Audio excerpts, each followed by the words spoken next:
Hi friends, Mindy here. I have a quick process video for you today. This is for day 7 of Consider Jesus from Bythewell4God. I'm working in the little journal that I created from the Build-A-Book kit this month. And I'm going to start out here with using some book paper. This is actually the page that came in the ephemera pack with the kit, and so it was the texture piece this month, and so I thought this would be a fun way to kind of use it.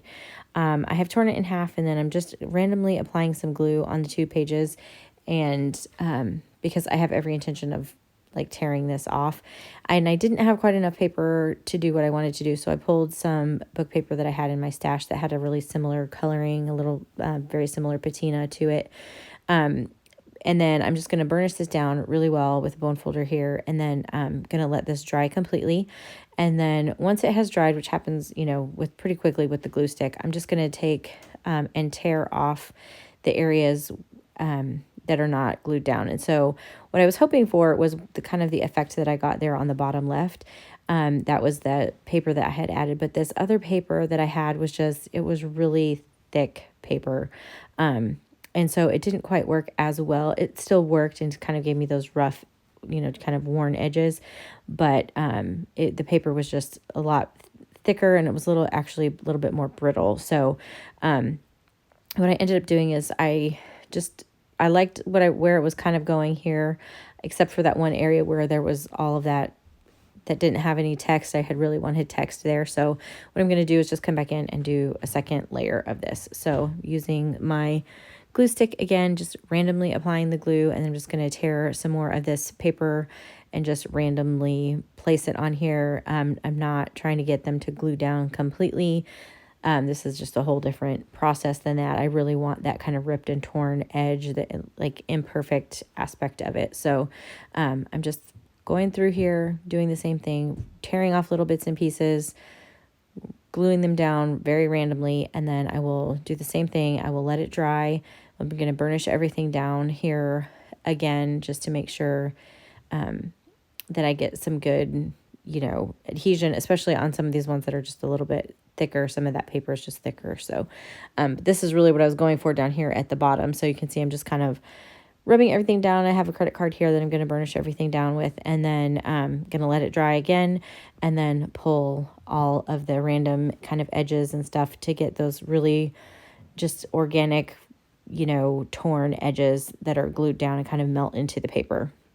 So I realized on the right side, I had that big area in the middle, and I could have maybe done some more there.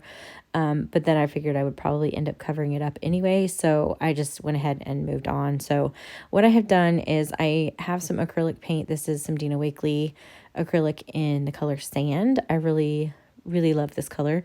I really love it for this project especially. So I added a little bit of water, watered it down to make kind of a wash, and I'm just going to go over both sides of this just to kind of even the tones of the paper out. I'm just trying to give this background some interest. I'm on day 7 and my book is already getting pretty chunky, and so I need to be able to do some things to have some visual interest, like visual texture and depth, without having a bunch of layers, I guess, because my book, like I said, is getting pretty chunky. So this is just one way to add kind of another texture, I guess.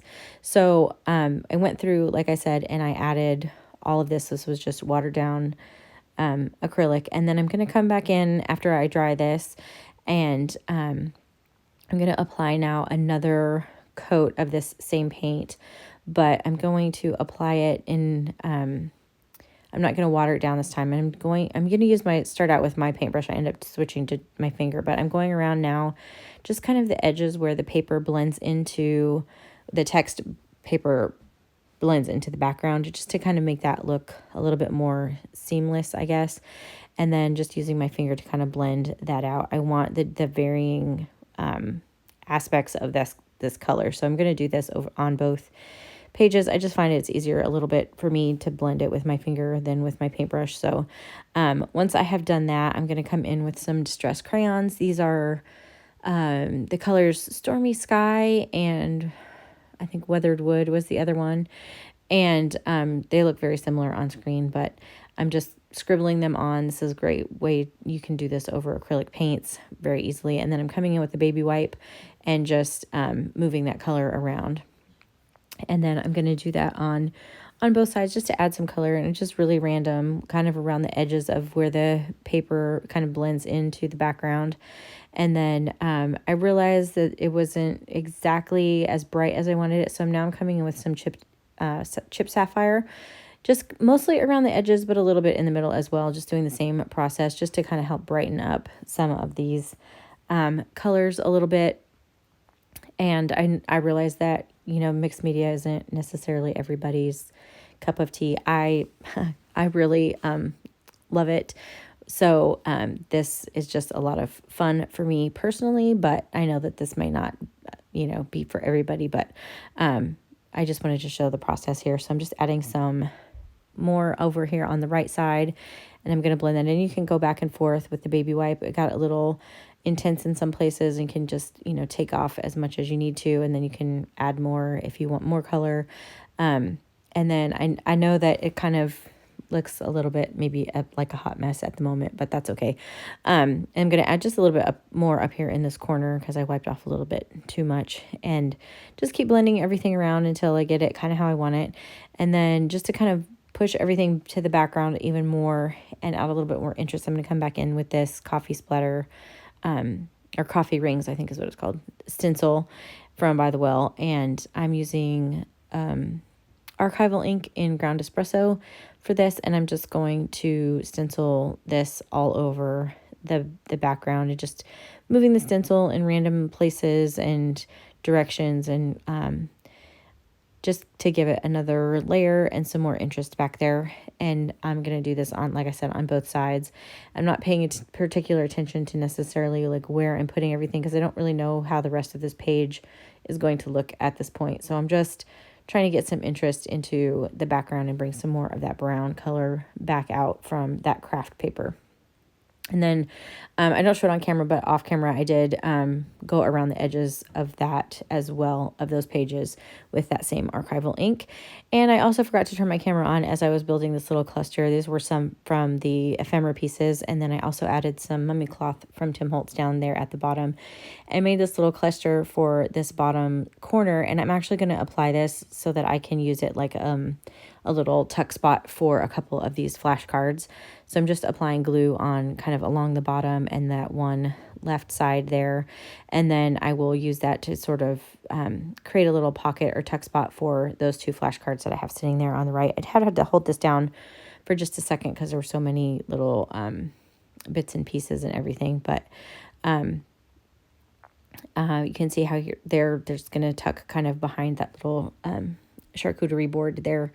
And then over here on the right side, I want to use this file folder. And as I was, after I had picked it out and was getting ready to use it, I realized that one of the scriptures that's actually in the center of this charcuterie, or of this file folder, is actually the scripture for this day. So this worked out really perfectly, but it was totally by accident. So it was kind of funny. So I decided to kind of accentuate that by using this ephemera piece. This was from the floral set.